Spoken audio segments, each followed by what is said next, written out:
ठाणे शहरात गेल्या 24 तासांमध्ये मुसळधार पावसादरम्यान 110 झाडं कोसळली असून 38 फांद्या तुटल्या आहेत, तर 14 झाडं धोकादायक स्थितीमध्ये आहेत. या घटनांमध्ये कोणतीही जीवितहानी झाली नसली तरी अशा घटना नागरिकांच्या जीवितास धोकादायक ठरू लागल्या आहेत. ठाणे महानगरपालिका क्षेत्रात दरवर्षी पावसाळ्यात झाडे पडण्याचे प्रकार घडतात. अशा घटनांमध्ये यापूर्वी नागरिकांना आपला जीव गमवावा लागल्याच्या घटनाही घडल्या आहेत. अशा घटना रोखण्यासाठी दरवर्षी पालिका पावसाळ्यापूर्वी धोकादायक झाडांचे सर्वेक्षण करत असली तरी झाडं पाडण्याचे प्रकार कायम असल्याचे दिसून येते. यंदाही झाडे पडण्याचे सत्र सुरूच आहे. रविवारी शहरात जोरदार पाऊस झाला असून सोमवारीही शहरात पावसाचा जोर कायम आहे.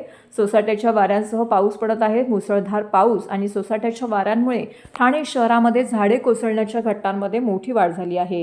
गेल्या 24 तासांमध्येच म्हणजेच 5 जुलै सकाळी 8:30 ते 6 जुलै सकाळी 8:30 वाजेपर्यंत 24 तासांच्या कालावधीमध्ये महापालिकेच्या आपत्ती व्यवस्थापन विभागाकडे एकूण 186 तक्रारी प्राप्त झाल्या आहेत. यामध्ये 110 झाडं पडल्याच्या, 38 झाडांच्या फांद्या कोसळल्याच्या, 14 धोकादायक स्थितीतील झाडांच्या आणि 6 धोकादायक फांद्यांच्या तक्रारींचा समावेश आहे. म्हणजेच झाडांशी संबंधित तब्बल 168 तक्रारी नोंदवण्यात आल्या आहेत. झाडं कोसळून काही ठिकाणी वाहनांचं नुकसान झालं असले तरी घटनांमध्ये जीवितहानी झाली नाही.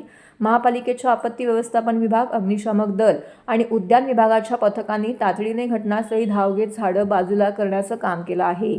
ठाणे शहरात सुरू असलेल्या मुसळधार पावसामुळे झाडे आणि झाडांच्या फांद्या कोसळण्याचं प्रमाण हे चिंताजनकरित्या वाढले आहे.